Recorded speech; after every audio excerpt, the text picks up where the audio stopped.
Hello, Sarasota County. Welcome to another episode of the In Tune podcast. I'm your host, Chris Parento, and today we have a very special guest with us, Superintendent of Schools, Terry Connor. Superintendent, welcome to the show. Thank you, Chris. It's a pleasure to be here. Looking forward to a great start of the 24-25 school year. So you just wrapped up a very busy first year as superintendent here in Sarasota County, and as you said, you get ready for the new school year. As you look back on that first year, I know it was probably a whirlwind, but what are some of the accomplishments and reflections that you have on that first year as superintendent here? Well, I can tell you, Chris, we could probably sit here for 30 minutes and talk about all that we were able to accomplish this first year. It really was a tremendous amount of work in a short amount of time. And I got to thank the staff who really came alongside me and helped me through that transition and really lay out some important initiatives, the foundation of what I believe is going to take us to the next level here in Sarasota County. In terms of academics, we implemented a lot of initiatives, starting with what I called the focus framework. It was really designed to structure how we go about implementing high quality teaching and learning practices within each of our schools and scaling that across the district versus having pockets of greatness maybe at one school and it being haphazard. So that scaling occurred throughout the year through things like empower meetings, where we were meeting with leaders consistently about barriers that they were encountering to their success and how we were problem solving that from the district level, to implementing what we call impact reviews, where the district goes out to the schools, observes classroom instructions, and then problem solves with the schools through creating action plans throughout the year. Those were really impactful initiatives that helped focus where we needed to be academically at scale. We updated things like the PLC model, where teachers were able to analyze their data, making sure that they were planning high quality lessons. And we began the development of our Literacy for All plan, which was really just leveraging the expertise of our great staff into roles such as literacy coaches and literacy interventionists, which we'll be rolling out this school year. And so looking forward to seeing how that's going to continue to impact the overall literacy outcomes for our students.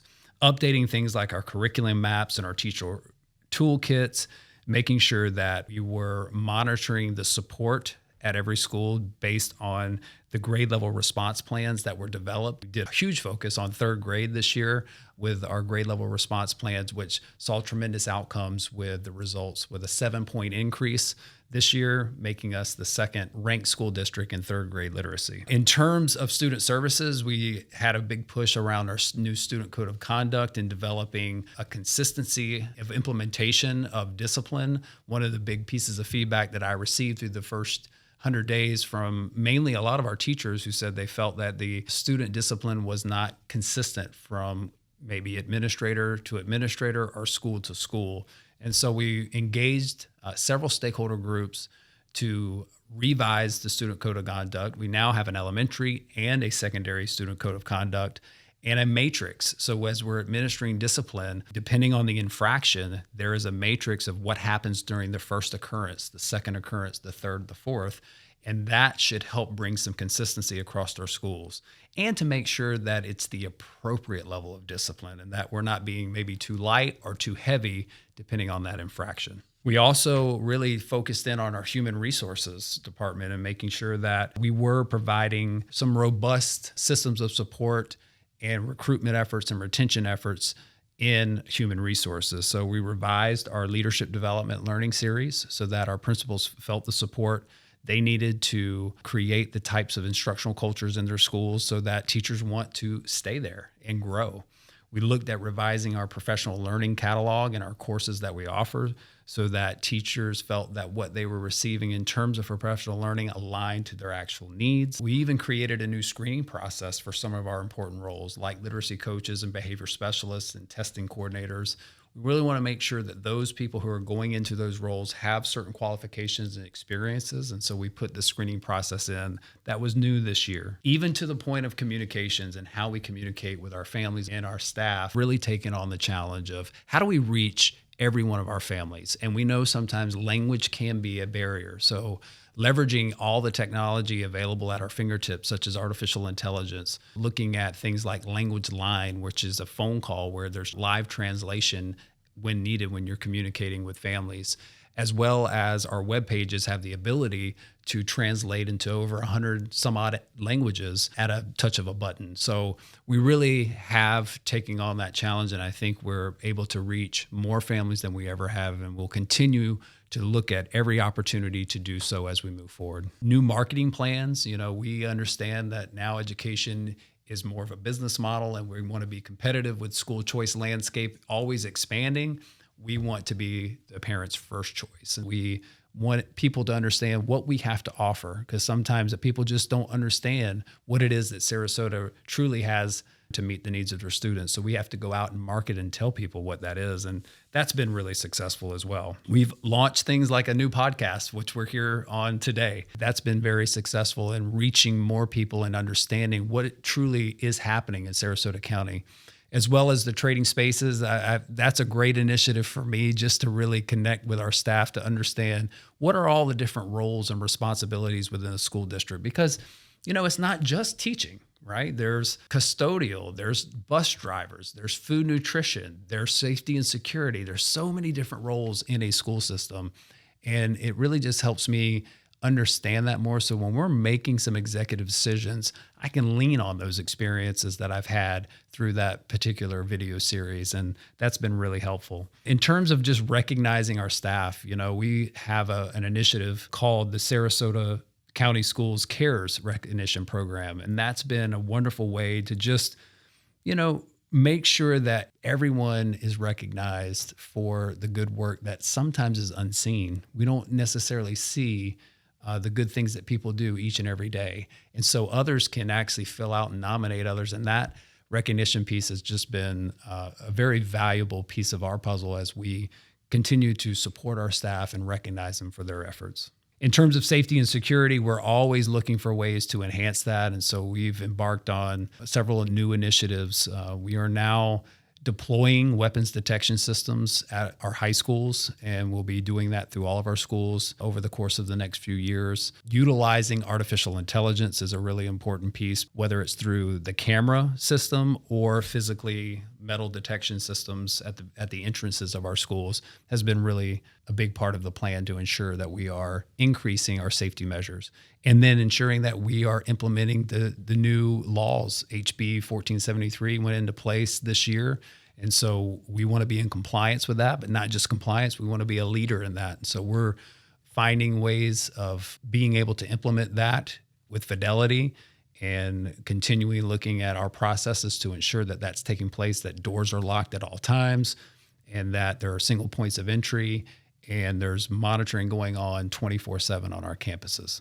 And so that's been a big piece. So lots going on that first year. That's probably just touching the surface of many of the initiatives, but very excited about what was accomplished. The learning that happened over that year will be leveraged as we go into this 24-25 school year.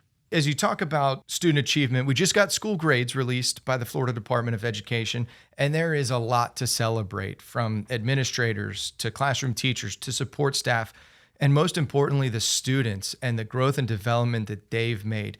95% of district managed schools, A and Bs, in Sarasota County. Can you talk about the great work that was done over the course of this last year to make that happen? Well, there's definitely a lot to celebrate in terms of some of the remarkable improvements that were made in our school and across our district this year. I can tell you in third grade, we now rank second with 71% proficiency. It's such a great momentum to build on as we move into the 24-25 school year. But increases across the board. We saw a 49-point increase from our most recent data, and that's just the result of the remarkable work that our teachers and our staff are doing each and every day.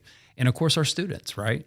And when you look at our district and some of the schools that made some tremendous improvements, I just got to shout out a few of those schools. We've had Emma E. Booker Elementary moving from a C to a B, Brookside from a B to an A, Woodland from a B to an A, Brentwood from a B to an A, Heron Creek from a B to an A, Gosio from a C to a B, Glen Allen from a C to a B, and Tuttle from a C to a B. I mean, such fantastic results, and it really is exciting to see how, by putting in specific initiatives, monitoring and supporting that work over the last year, has resulted and such significant improvements, and looking forward to next year. And this was something that was done with an even more stringent scoring process statewide. Absolutely. So mainly at our middle high schools and our combination schools, we saw a change in the scale. Our elementary stayed the same, but what was different in terms of that scale is they added a whole new component to the grading system, and that was third grade ELA proficiency. So that in and of itself raised the bar for elementary. And for our other schools, they slid the scale up roughly 2 percentage points in order to achieve those cuts of A, B, C, or D. And so the schools rose to the challenge. Even though the criteria was increased, the schools still overcame that and demonstrated improvements. Looking ahead, there's a lot going on over these next few months. One of the big ones is the referendum on the November 5th general election ballot. Can you talk about why that is on the ballot again so soon and explain what it means for the district and for the community? Well, the referendum has been in place in Sarasota County for over 20 years. This community understands the value of investing in public education to ensure that students have the highest quality education. And the last time this was on the ballot was in 2022. Typically, a referendum of this sort of millage is a 4-year referendum. So you may be wondering, well, why are you coming back just 2 years later? Well, the law's changed, and you must now put all your referenda on a general ballot. And so that is why we're coming back now, because it is a general election. So to ensure that the current referendum doesn't expire before the next general election, it will be on the November ballot this year. And it is crucial for us to continue the high quality educational services that we provide. Right now, it makes up about 18.5% of our operational budget, roughly $100 million, give or take on what each year, the revenue that we collect from that. But that $1 mil property tax is essentially $1 for every $1,000 of assessed value on a home. And the community here has been very instrumental in making sure that referendums has stayed in place for a long period of time. I know there are a lot of funding priorities that are tied to the continuation of this millage, and they also weave in pretty well with the district's strategic plan. I want to thank you for saying the word continuation, because that is such an important piece to understand, that this has been in place for several years. And it's not a new tax. It is a continuation of something that's been in place. This particular referendum is really focused on 5 major goals: making sure that we're investing in high quality educators through competitive salaries, making sure that we're elevating workforce education with our students. So students who may not have the opportunity or don't plan to go to college get exposure and access to workforce development skills that'll help them go right into our local economy and make an impact right here in Sarasota County. Making sure that we have the safest schools for our students is another one of those priorities. And, our referendum has really helped us preserve the arts and music and all of our enrichment programs for several years. And we want to continue to make sure that occurs with this particular referendum that's coming in November. And last but not least is obviously it's all about student achievement. So initiatives that we put in place, academic intervention programs, enrichment programs to continuously improve student achievement is what we're investing here in this referendum. And so lots to come in terms of communicating that information, but you can go to our website, sarasotacountyschools.net/referendum, to learn all about the details of what's coming on the November ballot. So we're coming up on the first day of school. This is your second first day of school here in Sarasota County. Can you talk about the excitement that always comes with the first day of a new school year? Truly, the first day of school is really one of the most exciting parts of the school year. Getting to see those smiling faces, the teachers returning refreshed from break, all the work that has transpired since the closing of the last school year over the summer to the beginning of this school year in terms of facilities and making sure bus routes are completed and food nutrition are all set and ready to go, maintenance on all of our school campuses. There's a lot of work that goes into getting school ready for that first day. And to see the learning that takes place from the very first day is really why we're all here. and it's what makes Sarasota great.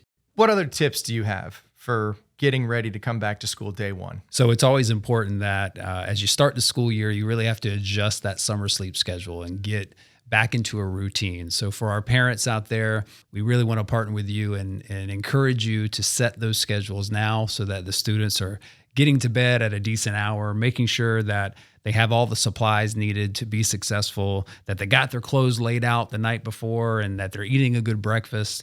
And parents, just making sure that you talk to your child about what to expect when they go to school. I think that really helps ease their anxiety. And we really do appreciate the partnership of our parents as we work to deliver the best educational outcomes for our students. If you have a question, go to our district website or the school's website. We have a back to school page that has a guide that gives you all types of information, from how we're going to be communicating through our Rooms app and all of the important dates and things that you need to know. You find your school's supply list right there on our district website. There's a checklist of everything that you need to make sure that you have a successful start of the school year. Superintendent, we covered a lot of valuable and important topics in a very short amount of time. So we appreciate your insight on all of this. Thank you so much for joining us today for this podcast. Well, it's been a pleasure discussing all the achievements that have occurred over the last year and all the plans that we have in store for the next year. We're really excited about the future, and we're committed to making sure that every one of our students get the best out of Sarasota County Schools for their future and for their success. And don't forget, you can go to sarasotacountyschools.net for information about all of the topics that we've covered today. Thank you for listening to this episode, and we hope you'll join us next time on the Sarasota County Schools In Tune podcast.